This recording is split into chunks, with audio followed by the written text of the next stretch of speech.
જય શ્રી કૃષ્ણ. વરસાદમાં ખાવાની મજા પડે તેવા મસાલા રોટલા બનાવશું.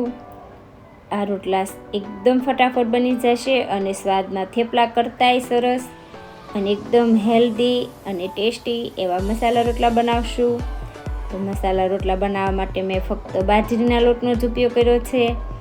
જે છોકરા બાજરીના રોટલા ના ખાતા હોય પણ આ રીતે મસાલા રોટલા બનાવીને દેશો તો નાનાથી માંડીને મોટા બધાને ભાવશે અને સ્વાદમાં પણ એકદમ સરસ એવા રોટલા બનીને તૈયાર થશે.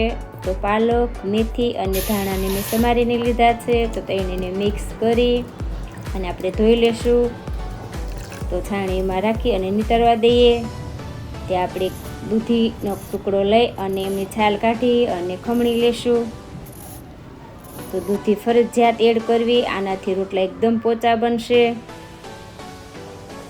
તો જે વાસણમાં આપણે લોટ તૈયાર કરવાના છે એ જ વાસણમાં આપણે દૂધી ખમણી લઈએ.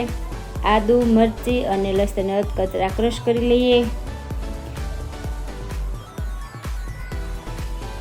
તો આદુ મરચાં એડ કરી દઈશું. પાલક, મેથી, ધાણા એડ કરી દઈએ. 1 વાટકી સફેદ તલ, હિંગ, હળદર,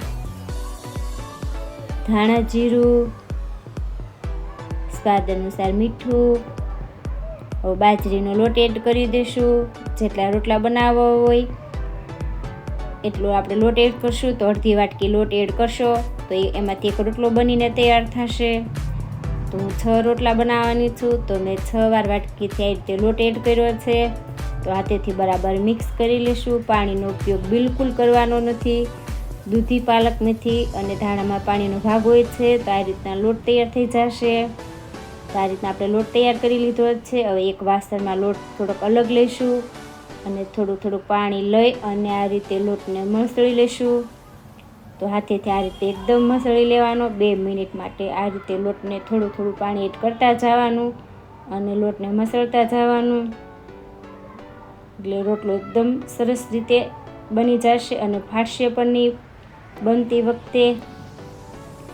તો જોયું ને તમે, 2 મિનિટ મસળવાથી લોટ એકદમ સોફ્ટ આપણો દેખાય છે અને સરસ રીતે બનીને પણ તૈયાર થઈ ગયો છે પહેલાં લોટ કરતાં. તો આ રીતના હાથમાં ગોળ કરી અને આ રીતે આપણે રોટલો બનાવી લઈશું. તો બંને સાઈડ થોડું પાણી એડ લેશું અને આ રીતે રોટલો બનાવી લેવાનો. તો આ રીતના મીડિયમ રોટલો રાખશું, જાડો પણ નહીં અને પતલો પણ નહીં. તો ગરમ કરવા લોઢી મૂકી દીધી હતી. તો એમાં રોટલો એડ કરી અને ફરતું તેલ એડ કરી દઈશું. તો એક સાઈડ આપણો રોટલો ચડી ગયો છે. તો આ રીતે હાથ રાખી અને રોટલાને ફેરવી લઈશું.